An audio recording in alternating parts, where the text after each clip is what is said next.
On Mother's Day, my eldest daughter sent me a gift. I thought it was her way of reconciling an apology for the mistakes she made years ago. But the moment I touched the box, my younger daughter grabbed my wrist tightly and whispered, "Mom, don't open it. Call the police." I didn't understand, but I called anyway. When the box was opened, what was inside shocked me so badly I could barely breathe. Thank you for being here with me. Drop a comment below and let me know what city or country you're watching from. It really helps build this community. Please remember, certain elements have been enhanced for narrative impact. Any similarities to real individuals or settings are unintentional, but the themes shared here are meant to inspire thoughtful reflection. The box arrived just after 9 on a Sunday morning in May. I was sitting at the kitchen table with my daughter Sarah when I heard the delivery truck pull away. Through the window, I saw the cardboard parcel on my front porch, medium-sized, with my eldest daughter, Rebecca's return address, printed in the corner. My heart lifted. After 6 months of silence, maybe this was her way of reaching out. "Mom, wait." Sarah's voice was sharp as I moved toward the door. She was 32, a paralegal with sharp instincts, and something in her tone made me pause. She'd driven over that morning to spend the holiday with me the way she did every year since her father passed. I opened the door anyway. The box was lighter than I expected. Rebecca's name stared back at me from the label, and for a moment, I let myself hope. Then Sarah leaned closer, and her face went pale. "Mom, look." She pointed at the side of the box. 3 small holes had been punched through the cardboard. Air holes. "Maybe it's something fragile," I said, but my voice wavered. Sarah was already pulling out her phone. That's when we heard it, a faint scratching sound from inside. Not mechanical, something moving. "Step back," Sarah said, positioning herself between me and the box. "We're calling the police." "Sarah, that's ridiculous. After everything she's done, you think this is a gift?" She looked at me with exhaustion mixed with fear. I wanted to argue, but the scratching came again and my stomach turned. The 10 minutes we waited felt like hours. We stood in the hallway staring at that box. The scratching had stopped, but the silence was worse. When Officer Thomas Reeves arrived, he brought Stephen Martinez, a specialist from animal control. Reeves was a veteran cop in his mid-40s with graying temples and steady presence. Martinez carried thick gloves and a catch pole. "Ma'am," Officer Reeves said, "your daughter reported a suspicious package. Has anyone else handled this?" "Just me," I said. "I brought it inside before I realized." "That's all right." He gestured for Martinez to approach the counter. "Let's see what we're dealing with." Martinez pulled on his gloves and examined the holes. He tilted his head, listening, then used a tool to peer inside. His jaw tightened. "It's not moving anymore," he said quietly. Officer Reeves helped him cut through the packing tape. The cardboard flaps opened and Martinez reached inside, lifting out crumpled newspaper. What came next made my breath catch. It wasn't alive, not anymore. The small body lay on shredded paper, stiff and gray, its tiny paws curled inward. A creature that had once been quick and afraid, now reduced to a message. But it was the note that made my knees buckle. A single sheet of printer paper folded once, typed in cold letters. "This is what happens to selfish mothers. Happy Mother's Day." The room tilted. I reached for the counter, but Sarah was already at my side, her arm around my shoulders. Officer Reeves picked up the note with a gloved hand, his expression hardening. He looked at me, then at Sarah. "Ma'am," he said carefully, "this isn't the first time, is it?" I couldn't speak. My throat had closed up. I shook my head. Sarah answered for me. "No," she said, her voice trembling with anger. "It's not the first time. My sister has been doing this for months." Officer Reeves pulled out a notebook. "I'm going to need the full story, everything that led up to this." I looked at the note, at the cruel words, at how far my own daughter had fallen. There was no avoiding it anymore. I was going to have to tell them everything. It had started 6 months ago, the day we buried my husband. The chapel was too small for the crowd. Robert had been well-liked, a hard-working insurance agent who'd spent 38 years building trust in our community. Colleagues, clients, neighbors, people I barely recognized filled every pew, their faces solemn under the October gray sky. I sat in the front row, numb. Sarah held my left hand. Rebecca sat to my right, her husband Daniel beside her, both dressed in black. My granddaughter Lily, 9 years old, leaned against her mother's shoulder. Ethan, 12, sat stiff and silent, staring at the closed casket. The eulogy spoke of Robert's kindness, his dedication, his love for family. I heard the words, but they felt distant, like they belonged to someone else's life. My husband of 38 years was gone. His heart had given out on a Tuesday morning while he was reading the newspaper. No warning, no goodbye. After the service, people returned to our house. The dining table overflowed with casseroles, pies, sympathy cards. Neighbors offered quiet condolences. Dorothy Patterson, who lived 2 doors down, squeezed my hand and promised to check in on me. Pastor David Williams said a prayer. The house hummed with murmured conversations and the clinking of dishes. By evening, the crowd had thinned. Sarah stayed to help clean up. Rebecca and Daniel lingered, though they'd barely spoken to anyone all afternoon. When the last guest left, Rebecca finally approached me. "Mom, we need to talk," she said, her voice low. She was 38, my eldest, with sharp features and an intensity that had grown harder over the years. "Somewhere private." Sarah glanced up from the kitchen sink. I saw the warning in her eyes, but I nodded. Rebecca led me into the hallway, Daniel following close behind. He was 40 tall and restless, always checking his phone. "This isn't easy for me either." Rebecca began folding her arms. "But we need to discuss Dad's life insurance." My chest tightened. "Rebecca, it's been one day. I know about the policy." She continued, cutting me off. $400,000. It came through, didn't it? I stared at her. How did she know the amount? Robert and I had kept our finances private. Even Sarah didn't know the details. "That's not your concern right now," I said quietly. "It is my concern." Her voice sharpened. "Daniel and I need $150,000. We're putting a deposit down on a house and we're in an emergency situation. If we don't act now, we lose it." Daniel stepped forward, his tone rehearsed. "Your husband Robert would have wanted you to help us, Helen. Family takes care of family.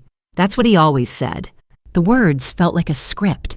I looked between them, searching for grief, for anything that resembled sorrow over losing Robert. All I saw was expectation. "I need time," I said, my voice barely steady. "I need time to grieve. This is too much right now." Rebecca's face went cold. The shift was immediate, like a mask falling away. "You're going to regret this, Mom. You really are." "Rebecca, family takes care of family," she repeated, her tone dark. "You'll remember that." She turned and walked toward the door, Daniel trailing behind her. They didn't say goodbye to Sarah. They didn't even glance back. The door closed and the house fell silent. Sarah appeared beside me, her face pale. "Mom, what just happened?" I couldn't answer. My hands were shaking. Rebecca's words echoed in my head. "You're going to regret this." I told myself I was imagining things. She was grieving too, in her own way. People said things they didn't mean when they were upset, but deep down I knew better. Rebecca didn't make empty promises. 2 weeks later, I walked into the church fellowship hall, hoping to find some measure of peace. The Sunday service had ended, and the usual crowd gathered around tables laden with coffee and donuts. Familiar faces greeted me with gentle smiles, hands reaching out to touch my shoulder, voices offering quiet condolences. This was the community Robert and I had belonged to for over 20 years. I needed this. I needed to feel surrounded by people who cared. Dorothy Patterson waved me over to her table, and I was just sitting down when the side door opened. Rebecca walked in, Ethan and Lily trailing behind her.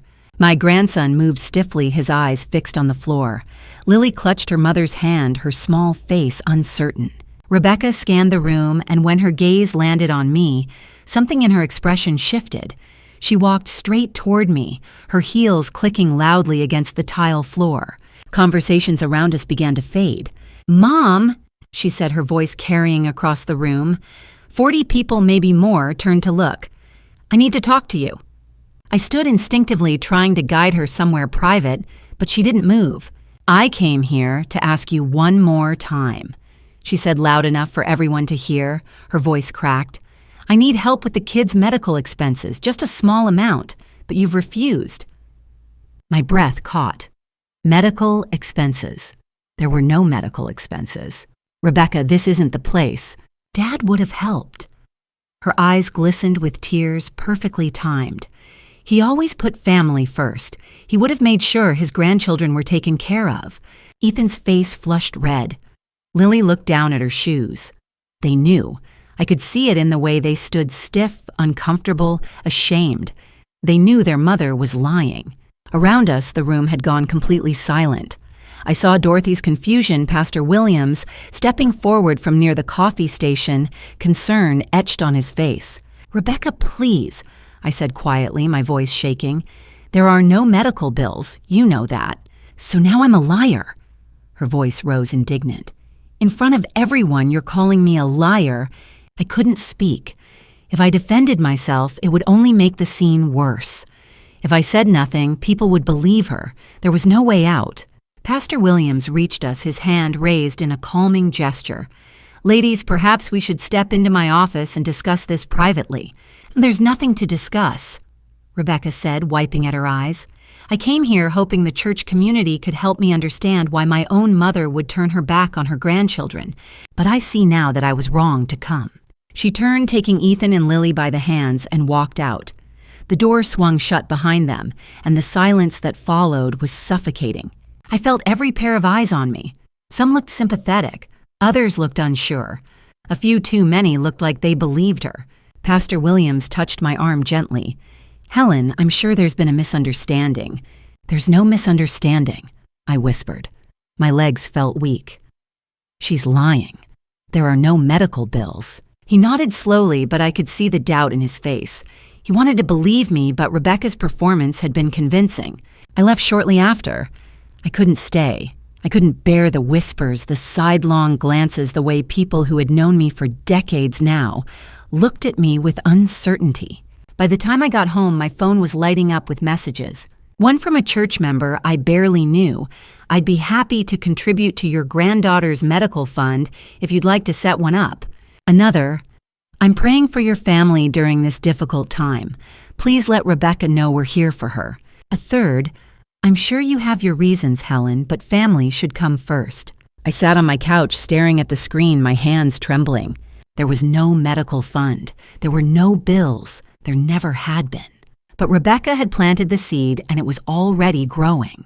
My reputation built over 20 years in this community had been damaged in a matter of minutes. And the worst part was I knew some of them believed her. I knew because I could see it in their messages. They thought I was the one who'd turned my back on family. I couldn't sleep. The house was too quiet, and my mind wouldn't stop replaying the scene at church. Rebecca's tears, the stares, the messages lighting up my phone. So I did what I always did when I needed to understand something. I went to the numbers.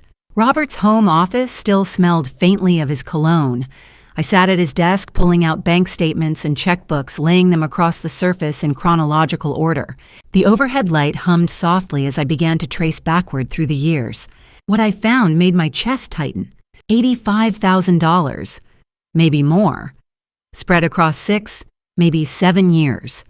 I'd known we'd helped Rebecca, of course we had, but seeing it all laid out like this in black and white was different. The wedding 7 years ago, $18,000 for the venue, the dress, the flowers. Rebecca had promised to pay us back. She never did. Credit card payments, $17,000 total, broken across a dozen transactions. Each time she'd sworn it was the last time that she'd learned her lesson. A car down payment, $5,000. The car was repossessed 8 months later.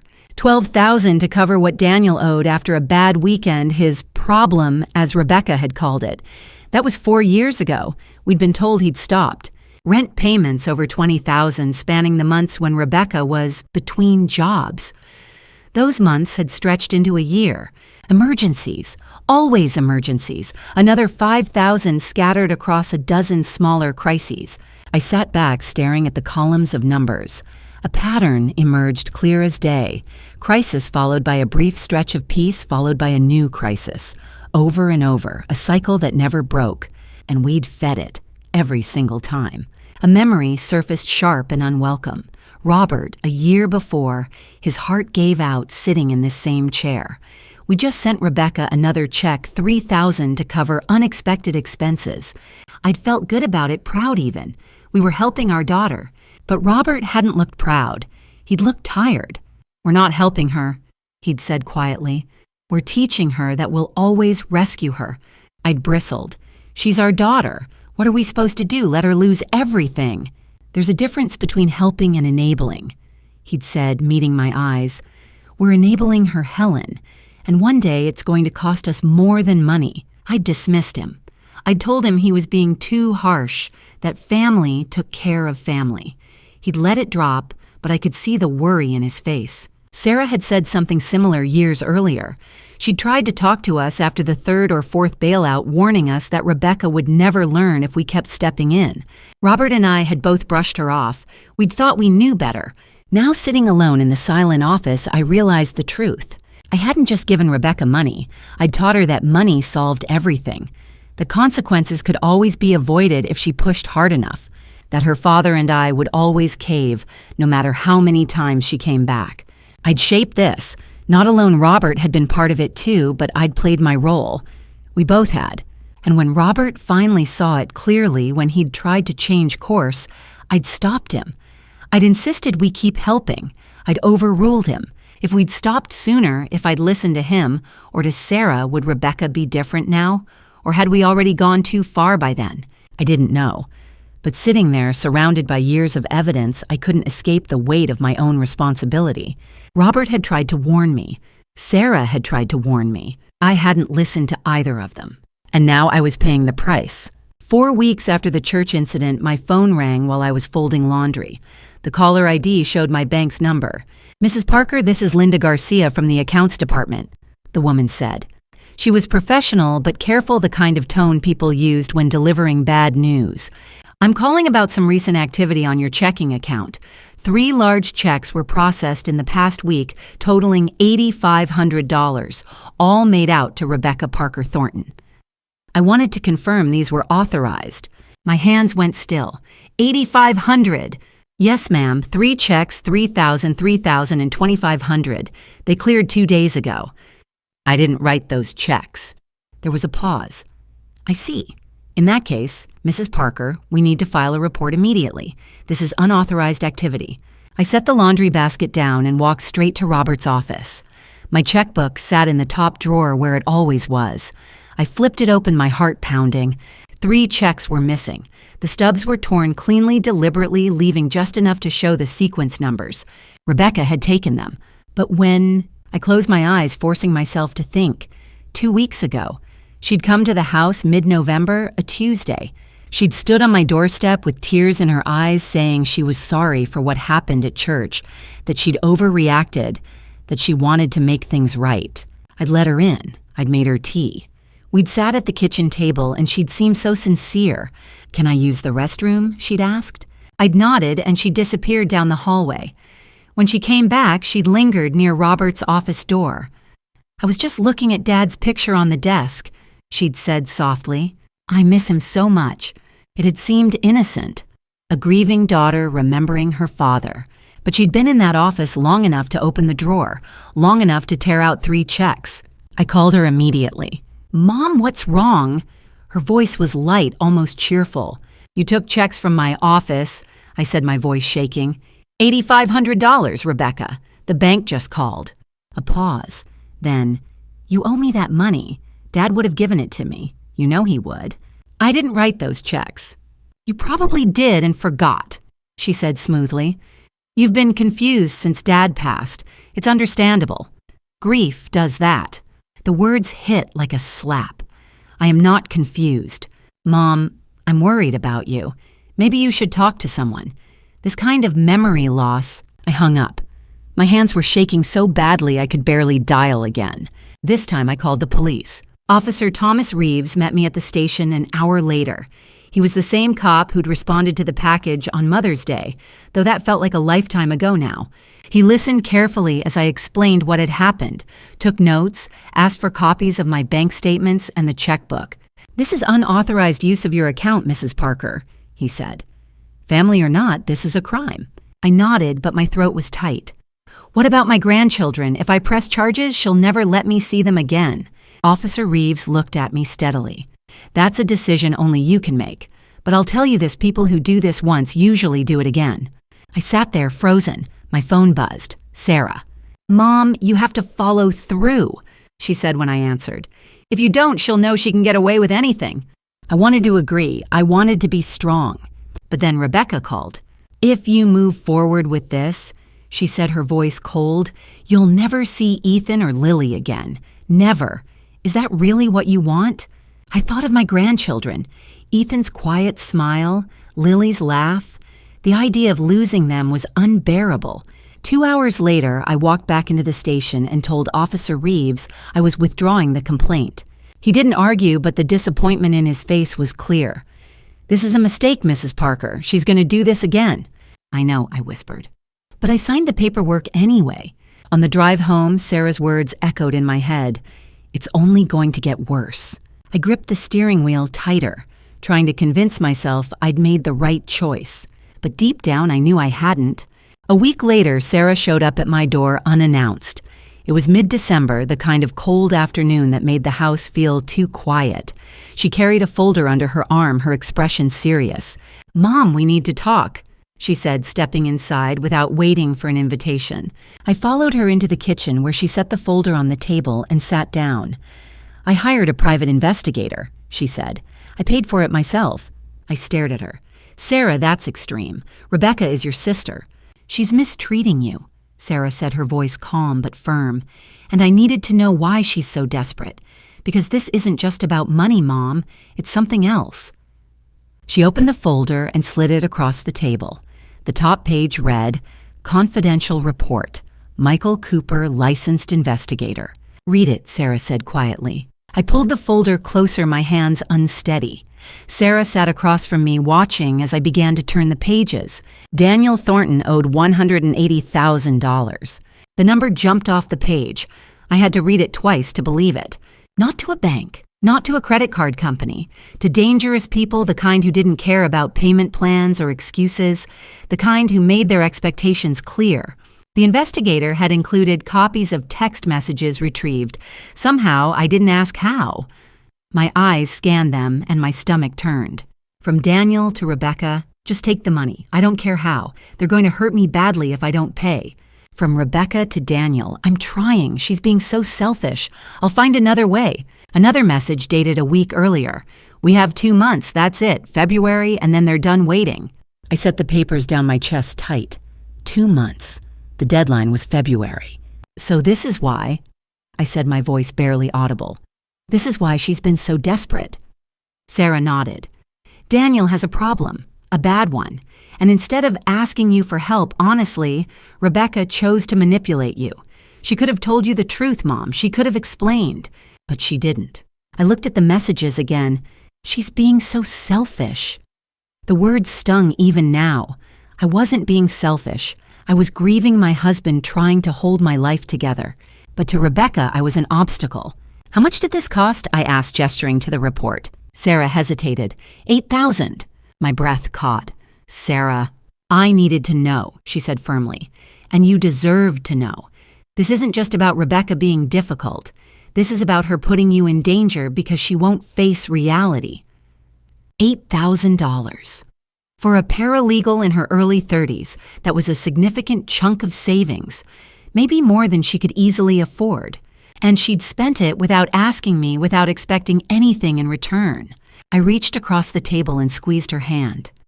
"Thank you," I whispered. She squeezed back but didn't smile. "Mom, look at the last message." I turned to the final page. Another text from Rebecca to Daniel dated just 2 days ago. "I'll find another way. Don't worry. Another way. Not I'll ask her again, not I'll be honest with her. Another way." "She's planning something," Sarah said quietly. "I don't know what, but she's not done." I sat back in my chair, staring at the folder. Part of me understood now. Rebecca wasn't just greedy or cruel. She was terrified. Daniel had put them in an impossible situation, and she was scrambling to fix it. But understanding didn't excuse it. It didn't justify the lies, the manipulation, the public humiliation. She could have come to me. She could have told me the truth. Instead, she'd chosen to weaponize my grief. "What do we do?" I asked. Sarah's jaw tightened. "We protect you. Whatever she's planning, we stop it before it gets worse." I nodded, but the weight of those words settled over me like a heavy blanket. Rebecca wasn't done. And whatever came next, I had a feeling it would be worse than anything she'd done so far, because the clock was ticking. February was only 2 months away, and Rebecca had already proven she'd do whatever it took. I arrived at the coffee shop 20 minutes early. It was a small place, neutral territory, somewhere neither of us had been before. I chose a table near the back and ordered a tea I didn't drink. My hands trembled as I waited. A few days had passed since Sarah showed me the investigator's report. I kept thinking about those text messages about Rebecca's desperation, about the dangerous people waiting for their money. And I kept thinking, maybe if I offered to help her, really help her, she'd finally be honest with me. Rebecca walked in 10 minutes late. She spotted me immediately, and I saw the suspicion flicker across her face.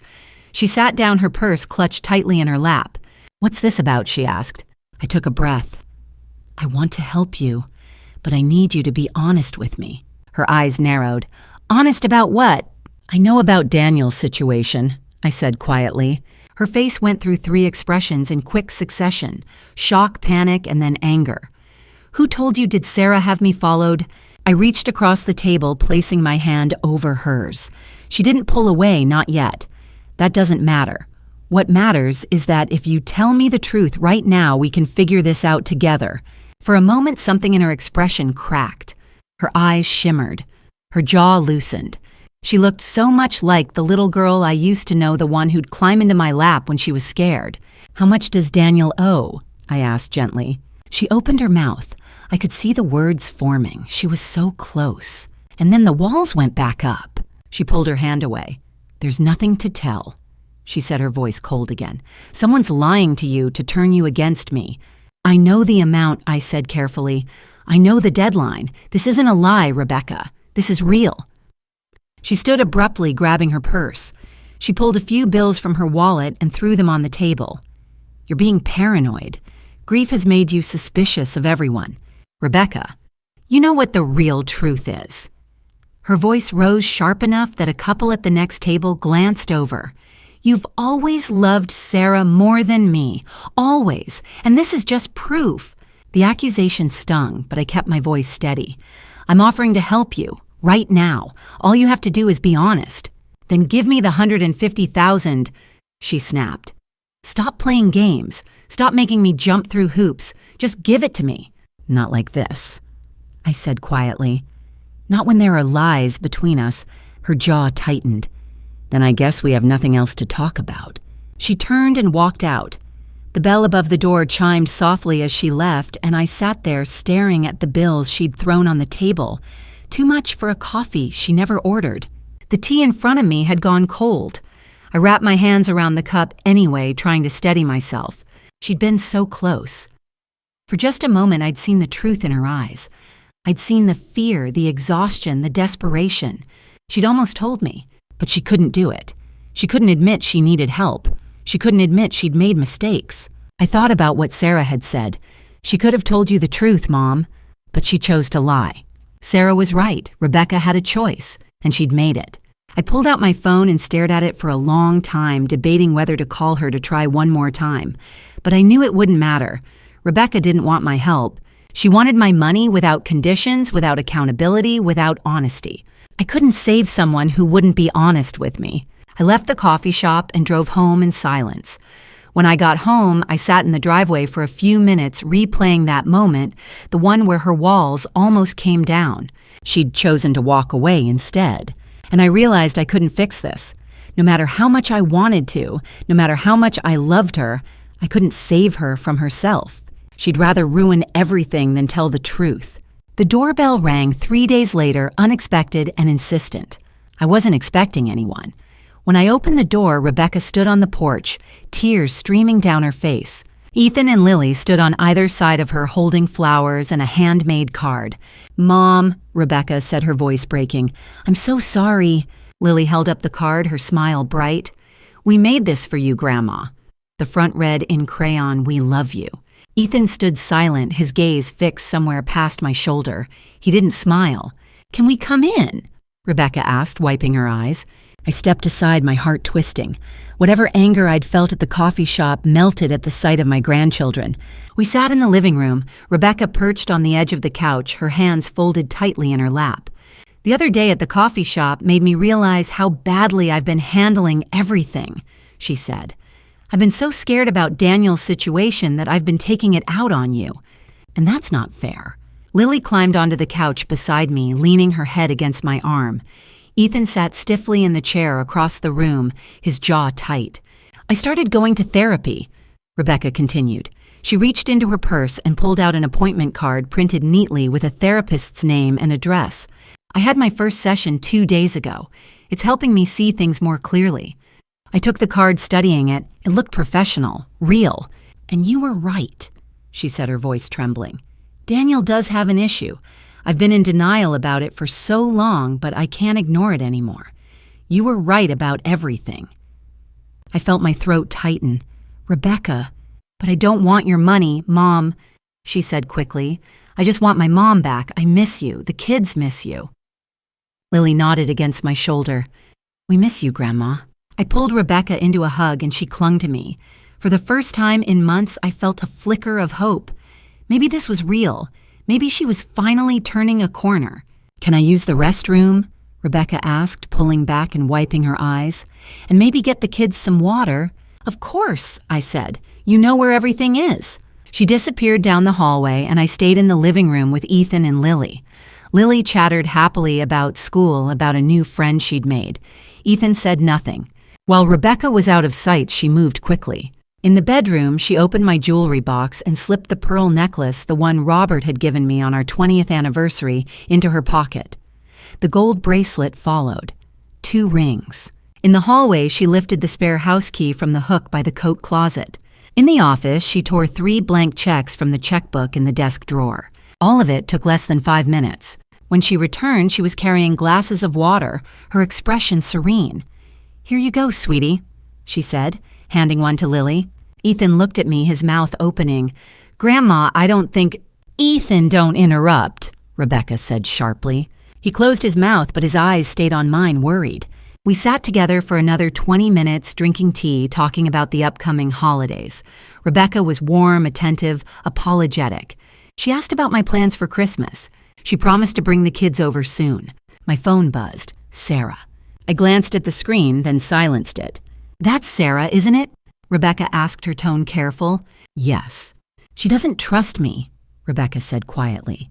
I understand why, but I hope in time she'll see I'm trying to change. I nodded. Sarah had texted earlier warning me that Rebecca's sudden turnaround felt too convenient. This doesn't feel right, Mom. But I'd brushed her off. Give your sister a chance. When they left, Rebecca hugged me tightly. Thank you for believing in me, she whispered. I watched from the porch as they climbed into the car. Lily waved enthusiastically. Ethan glanced back, his expression unreadable. As the car pulled away, I felt lighter than I had in months. My daughter was coming back to me. We were going to be okay. I didn't know yet what that reconciliation had cost me. 3 hours later, I was folding laundry in the bedroom, feeling lighter than I had in months. Rebecca was trying. She was getting help. We were going to be okay. I set a stack of towels on the dresser and reached for my jewelry box. It sat on the vanity where it always did, except tonight the lid was slightly open. I always closed it. Always. I lifted the lid fully, my hands suddenly unsteady. The pearl necklace was gone. The one Robert's mother had given me on our wedding day passed down through 3 generations. Irreplaceable. The gold bracelet, Robert's gift for our 30th anniversary, engraved with our initials, was gone too. 2 rings, both missing. I stared at the empty velvet slots, my mind struggling to catch up. Maybe I'd moved them. Maybe I'd put them somewhere else and forgotten. But I knew I hadn't. I bolted into the hallway. The spare key, the one I kept on the hook by the coat closet, was gone. My chest tightened. I ran to the office. The checkbook sat in the top drawer exactly where it should be. I flipped it open. 3 checks were missing, torn cleanly from a different section than the ones she'd taken before. The pieces fell into place, sharp and brutal. Can I use the restroom? The bedroom. Let me get the kids some water. The hallway, the office. The entire apology had been a setup, a performance designed to get her into my house unsupervised with access to everything. My knees gave out. I sank to the floor, my back against the desk, unable to breathe. The air felt too thick, too heavy. My hands were shaking so badly I couldn't hold them still. This was worse than the checks, worse than the church, because this time I'd opened my heart to her. I'd believed her. I'd let myself hope. And she'd used it to take what was left. I crawled to the bathroom and sat on the cold tile floor, tears streaming down my face. Not sad tears, angry ones. I pulled out my phone and called Sarah. My voice came out broken, barely recognizable. You were right. She took things. While she was apologizing to me, she was going through my house. What did she take? Sarah's voice was tight controlled. My jewelry, the spare key, more checks. There was a pause.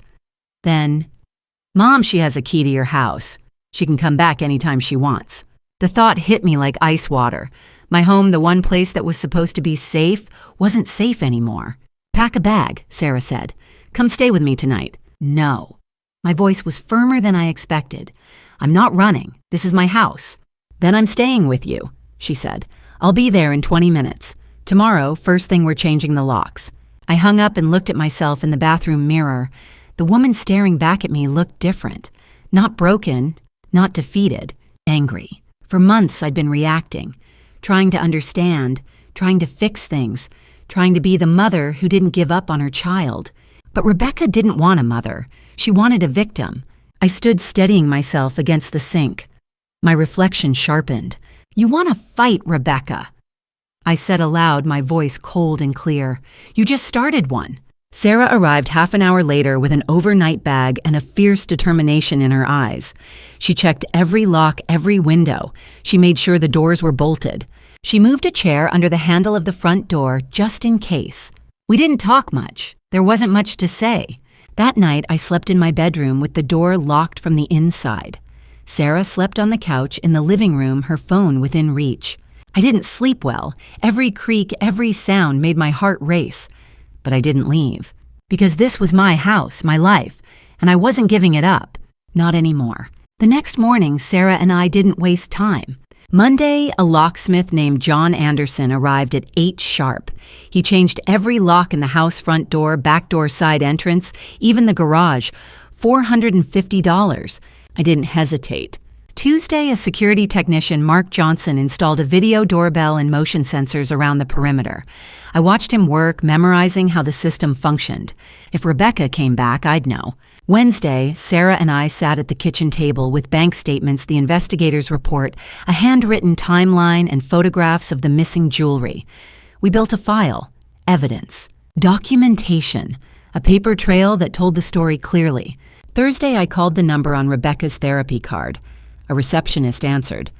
I'm looking for a patient, I said carefully. Rebecca Thornton. A pause. We don't have anyone by that name. Are you sure she showed me an appointment card? Ma'am, if we don't have a record, she's never been here. I hung up. The card had been false. Printed at home, probably. Another piece of the performance. Friday, Sarah looked at the file we'd assembled and said, when she tries again, we'll be ready. But Rebecca didn't try again. Not that week, not the next, not the one after that. Christmas came. I set up a small tree more out of habit than joy. Sarah spent the day with me. Rebecca didn't visit. It was the first Christmas in my daughter's life that she hadn't come home. New Year's passed quietly. The neighborhood lit fireworks. I watched from the window, checking the doorbell camera every few minutes. February arrived. Daniel's deadline, the one mentioned in those text messages, came and went. I didn't know what had happened. Had they paid? Had they borrowed from someone else? The silence felt heavier than any confrontation. Valentine's Day, my birthday. Both passed without a word from Rebecca. March brought rain. April brought early blooms. The winter cold gave way to spring warmth and still nothing. The silence wasn't peace. It was preparation. Sarah visited twice a month, always staying overnight. We checked the cameras together, we reviewed the file, we talked in low voices about what might come next. She's planning something, Sarah said one evening in late April. She's been quiet for too long. I knew she was right. Every day that passed without contact felt like a held breath, like Rebecca was circling, waiting for the perfect moment. I started jumping at every doorbell ring, deliveries, neighbors, solicitors.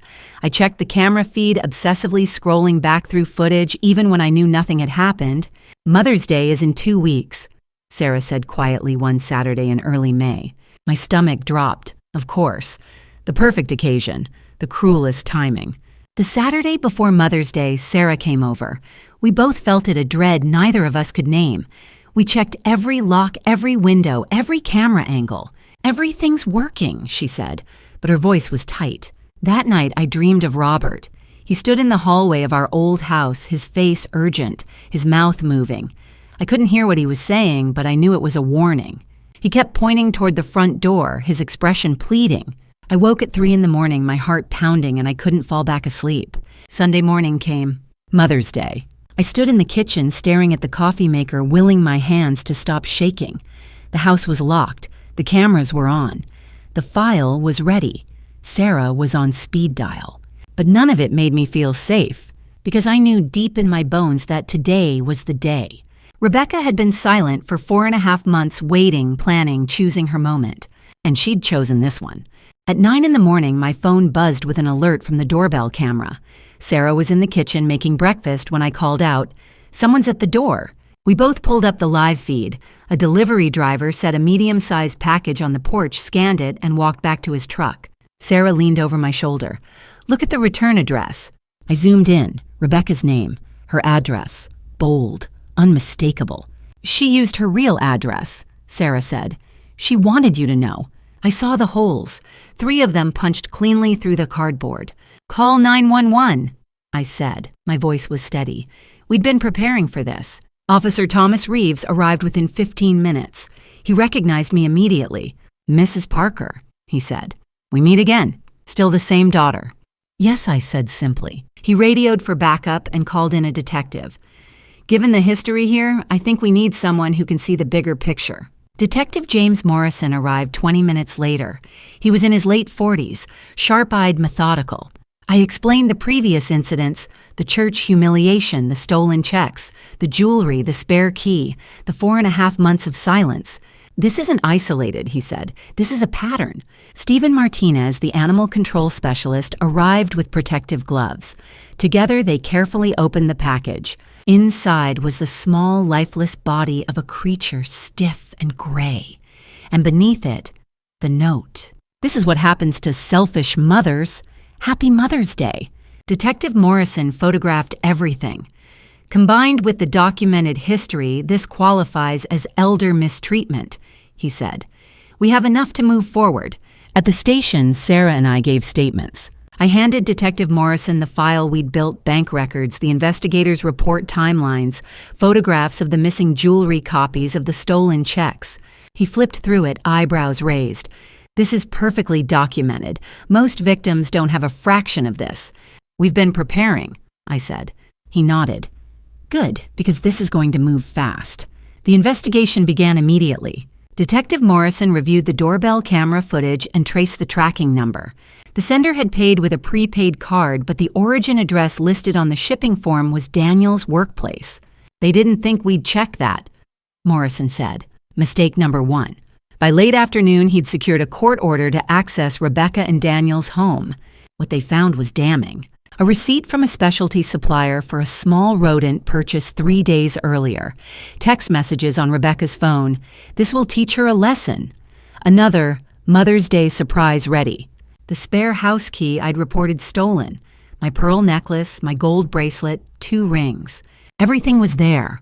Rebecca and Daniel were taken into custody that evening. Ethan and Lily were placed temporarily with Daniel's parents. I asked Detective Morrison to make sure they knew I wasn't upset with them. "They're children," he said. "None of this is their fault." He promised to pass the message along. As Rebecca was led out of her house in restraints, she saw me standing across the street with Sarah. For a moment, our eyes met. She smiled, not a warm smile, a cold, knowing one. Then she mouthed something. I couldn't hear her, but I could read her lips clearly. "You won't press charges. You'll feel sorry for me. You always do." Sarah saw it too. She grabbed my arm. "Mom, don't listen to her." But Rebecca's confidence was unshaken. Even now, even with the evidence stacked against her, she believed I would fold, that I would choose mercy over justice, that I would protect her the way I always had. Detective Morrison approached. "Mrs. Parker, we have everything we need to file formal charges, But I need to know, are you willing to follow through? Because if you drop this, she'll do it again. I looked at Rebecca, still smiling that cold smile. I thought about the years of enabling. The $85,000, the stolen checks, the public humiliation, the jewelry Robert had given me, the 4.5 months of silence while she planned this final cruelty. I'm pressing charges, I said. Rebecca's smile faltered. For the first time in months, I saw fear in her eyes. If you're still here with me, comment "still here" so I know you're standing with me. And tell me honestly, if this were your child, would you press charges? Or forgive one more time? Because what I chose next changed everything. And a gentle note, the next part includes some dramatized elements for storytelling purposes. If this isn't for you, feel free to step away now. A few hours later, I stood behind a one-way mirror at the police station watching 2 screens side by side. On the left, Rebecca sat in an interrogation room, her hands folded neatly on the table. On the right, Daniel slumped in his chair, looking pale and defeated. Sarah stood beside me, her arms crossed. Neither of us spoke. Rebecca's interrogation. Detective Morrison entered her room and laid out the evidence, the receipt for the rodent, the text messages, the stolen jewelry, the spare key. Rebecca's reaction was immediate. Tears welled in her eyes. Her hands trembled. "Someone's framing me," she said, her voice breaking. "My mother, she's been different since my father passed. I've been so worried about her."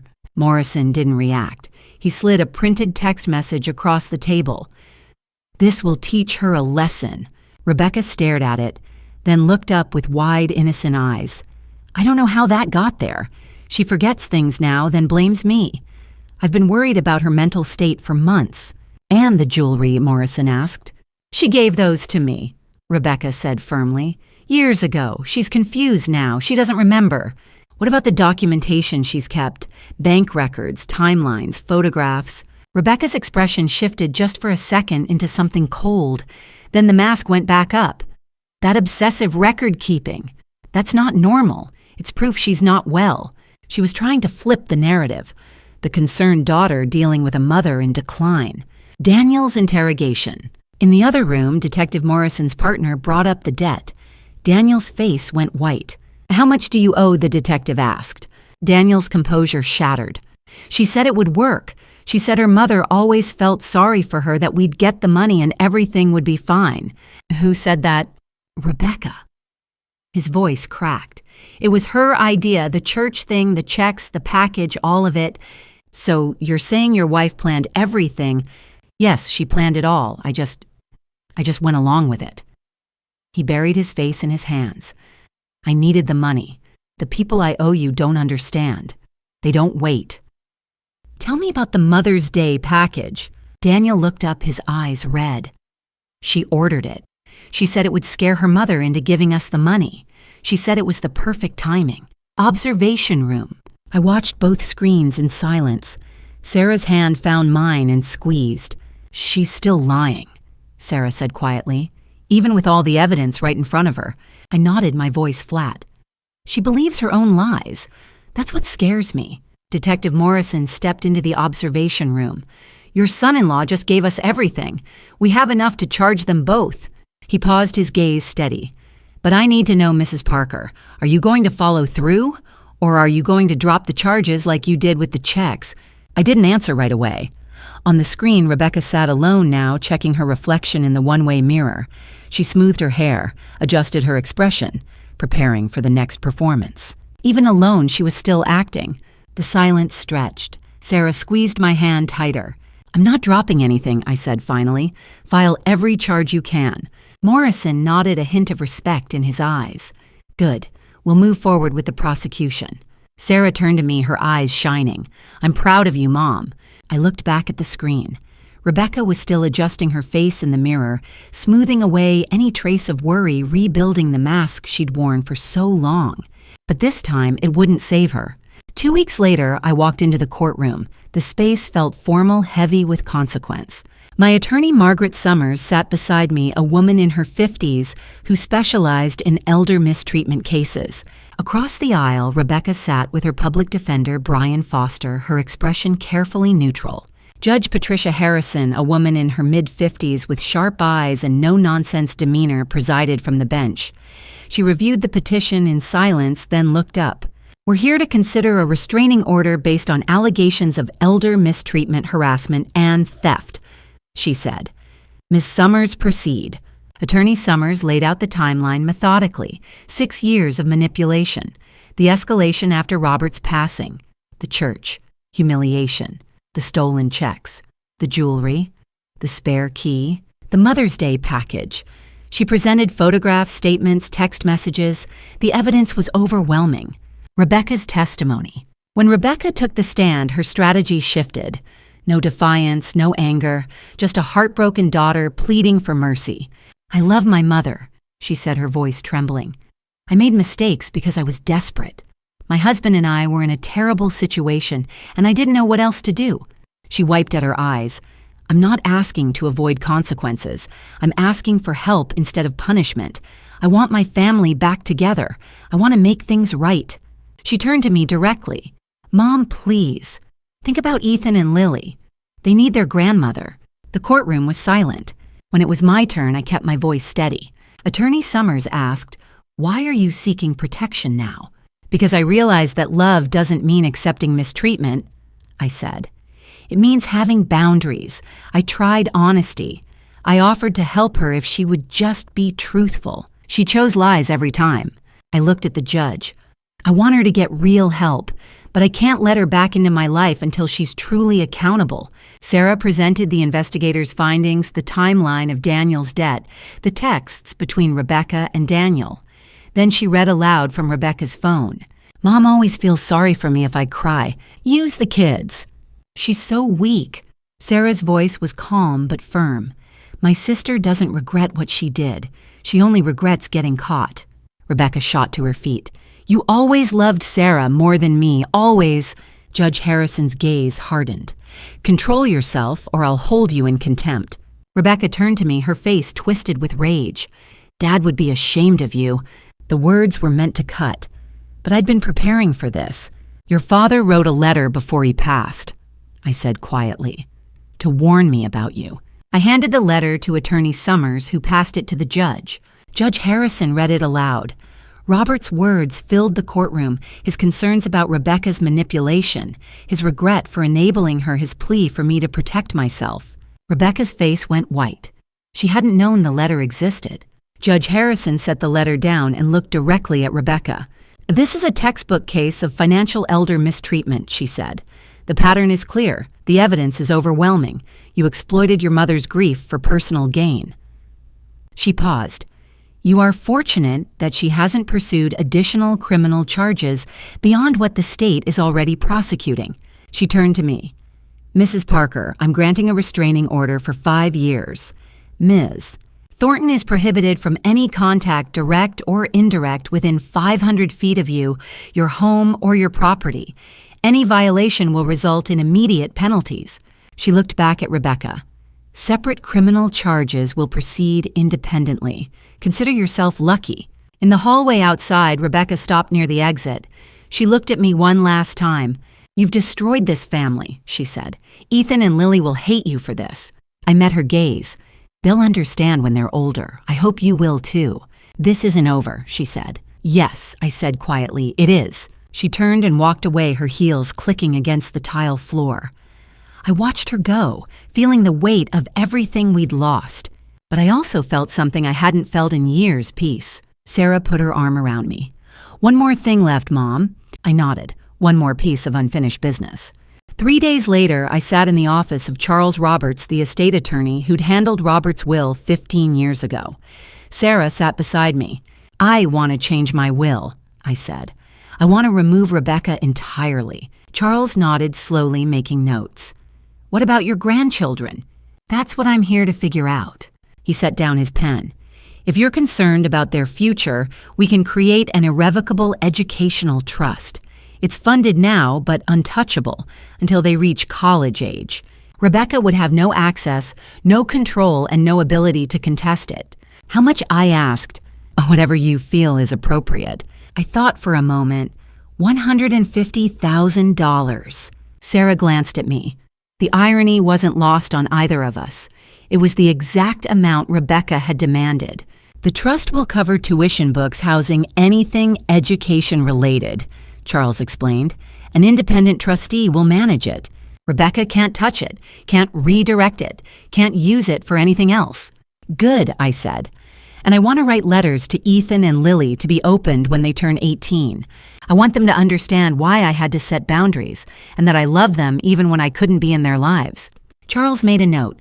Done. Now for the rest of the estate, 80% to Sarah, 20% to organizations that work to protect seniors from mistreatment. And Rebecca, $1, I said. Symbolic. So she can't claim she was accidentally left out and contest the will. Charles nodded. That's standard practice in these situations. He pulled out a document and began filling in the changes. Then he paused, glancing at Sarah. Ms. Parker, while we're discussing finances, I should mention there's been a withdrawal from your retirement account recently. I assume you're aware. Sarah's face went still. I turned to her. What withdrawal? She didn't answer right away. Sarah, I said. What withdrawal? She took a breath. I used my house savings. All of it. $50,000. The air left my lungs. Your house fund, Sarah, that was for your first home. I know what it was for, she said quietly. Charles, sensing the moment, slid a printed breakdown across the table. I stared at the numbers. Private investigator, $8,000. Attorney fees, $7,500. Security system, $3,200. Locksmith, $450. Emergency fund for me, $10,000. Living expenses while taking time off work, $15. 000 plus. Miscellaneous costs, $5,850. Total $50,000. You spent everything, I whispered. You're my mother, Sarah said. You needed protection. Houses can wait. I couldn't speak. My throat was too tight. Charles, I said finally, my voice shaking, add an immediate gift to Sarah. $75,000 from the life insurance funds, enough for a down payment and then some. Mom, no, you protected me, I said, turning to her. Now I'm protecting your future. I don't need... I'm not asking, I said firmly. You gave up your dream to keep me safe. I'm making sure you get it back. Sarah's eyes filled with tears. She nodded, unable to speak. Charles made the addition. I'll have the documents ready for signature by the end of the week. That evening, Sarah and I sat on my porch as the sun set, painting the sky in shades of gold and pink. I failed one daughter, I said quietly, but I succeeded with you. You didn't fail her mom, Sarah said. She made her own choices.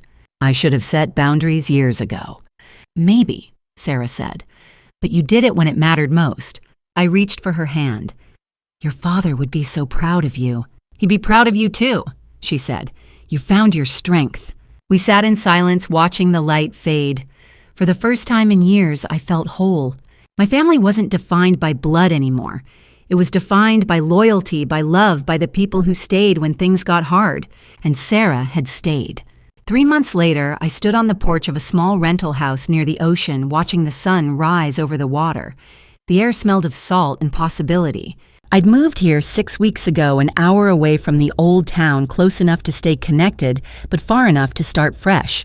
The house was modest, 2 bedrooms, a wraparound porch, and a view that made every morning feel like a gift. My new routine was simple. Beach walks at dawn, coffee on the porch, journaling.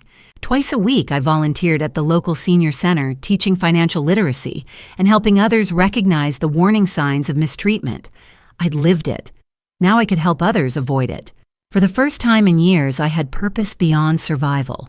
Sarah had bought a house 20 minutes away using the $75,000 I'd given her. She visited twice a week, and we'd built something I hadn't known was possible, healthy boundaries. We loved each other, but we didn't need to be everything to each other. It was enough. She'd also started advocacy work helping other families navigate situations like ours. One morning, an email appeared in my inbox, the sender a generic school library account. Dear Grandma, I don't understand everything that happened, but I found some of Dad's papers about what he owed. Mom says we're not allowed to talk to you, but I wanted you to know I don't hate you. I hope when I'm 18, maybe we can talk. I miss you. Ethan, I read it 3 times, tears streaming down my face. He was nearly 13 now. 5 more years. I wrote back carefully, keeping it short. I love you. When you're 18, find me. I had hope for my grandchildren. Not for Rebecca, but for them. A week later, I ran into Dorothy Patterson at a coffee shop. She approached hesitantly. "Helen, I owe you an apology," she said. "I believed Rebecca that day at church. Later, I heard the truth. I'm so sorry." I nodded. "Thank you." She told me the church had started a program in Roberts in my name, the Robert and Helen Parker Senior Protection Fund. "Tell them I appreciate it," I said. But I needed a fresh start. She understood. Sarah came by that afternoon with news. "Rebecca took a plea deal," she said. 2 years probation mandatory counseling, and she has to pay you back $12,000 in restitution. And Daniel, the debt caught up with him. He filed for bankruptcy. Their marriage is hanging by a thread. I think they're headed for separation. I sat with that for a moment. "I hope the counseling helps her," I said, "but she's not my responsibility anymore." Sarah squeezed my hand. "No, she's not." That evening, I walked the beach at sunset. The sky blazed gold and orange, the waves steady and endless. I thought about the journey I'd taken widow, victim, survivor, teacher. I thought about Robert. He tried to warn me. I finally listened. I'd spent so long believing my grief had made me weak, but the strength had always been there. I just needed the right reason to use it. Love and boundaries weren't opposites. They were partners. I still felt sadness when I thought of Rebecca, but I didn't feel guilt anymore. I'd given her every chance. She'd chosen her path. I'd chosen mine. People asked me sometimes if I regretted cutting her off. I told them I didn't cut her off. I set her free. Free from the expectation that I would always rescue her. And I set myself free. From guilt, from manipulation, from fear. That night, Sarah came for dinner. We cooked together, laughed, talked about nothing important. It felt easy, natural. "How are you doing, Mom? Really?" I smiled. "I'm okay. Really, truly okay." "Dad would be proud," she said. "He'd be proud of you, too." We ate on the porch, watching the waves roll in. The evening air was warm, the stars beginning to appear. "This is what family should feel like," I said. "Safe, peaceful, chosen." Sarah nodded. "Yeah, it is." That night, I slept with the windows open, the ocean breeze drifting through the room. No locks on the bedroom door, no fear about tomorrow. Just peace, hard-won, carefully guarded, and absolutely priceless. Rebecca had sent a package meant to terrify me. Instead, it had given me the final push I needed to save myself. And for that, in a strange way, I was grateful. Looking back on everything that happened, I see now how easily love can be mistaken for weakness, and how boundaries can be confused with cruelty. For years, I believed that being a good mother meant saying yes, even when it hurt me. I thought sacrifice without limits was the ultimate expression of love. I was wrong. Don't be like me. Don't wait until you're drowning to ask for help. Don't let guilt become a weapon someone else uses against you. And don't confuse enabling with love. They are not the same thing. This is one of those family drama stories that I never imagined I'd be living, let alone sharing. But if my experience can help even one person recognize the warning signs, then perhaps it was worth it. These kinds of grandma stories aren't always about warm cookies and bedtime tales. Sometimes they're about survival, about learning when to hold on and when to let go. The hardest lesson I learned: love and boundaries are not opposites. They're partners. You can love someone deeply and still refuse to be their lifeline when they're determined to sink. You can honor the relationship you once had while accepting that the person has chosen a path you cannot follow. My faith taught me that God gives us strength in our darkest moments, and I found mine when I finally stopped trying to save someone who didn't want to be saved. There's a difference between compassion and self-destruction. Choosing yourself isn't selfish, it's survival. If you're reading this and recognizing pieces of your own family drama stories in mine, please hear me. You are not responsible for fixing someone who refuses to change. You are not required to set yourself on fire to keep someone else warm, and you are not a bad person for protecting your peace. These grandma stories we carry, whether we're the grandmothers, the daughters, the sons, they shape us, but they don't have to define us. We get to choose how the story ends. I chose peace. I chose boundaries. And I chose to believe that sometimes the most loving thing you can do is walk away. To anyone caught in a similar situation, document everything. Build your support system. Don't be afraid to seek legal protection. And most importantly, remember that you deserve safety, respect, and peace even from family. I've heard countless family drama stories over the years, but living through one yourself changes everything. And grandma stories like mine remind us that family isn't always defined by blood. It's defined by loyalty, by respect, by love that doesn't demand your destruction as proof of its existence. I hope my story gives you permission to choose yourself, because at the end of the day, you can't pour from an empty cup and you shouldn't have to. Thank you for walking with me through this entire journey. I'd love to hear your perspective. What would you do if you found yourself in my shoes, caught between love and self-preservation? Please leave a comment below, sharing your thoughts.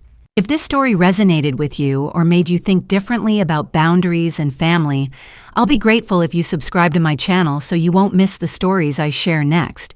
A gentle reminder from me. While I drew inspiration from real-life family conflicts and the challenges many of us face with elder mistreatment, I dramatized certain elements for storytelling purposes. If this content isn't what you're looking for, feel free to explore other videos that might speak to you more.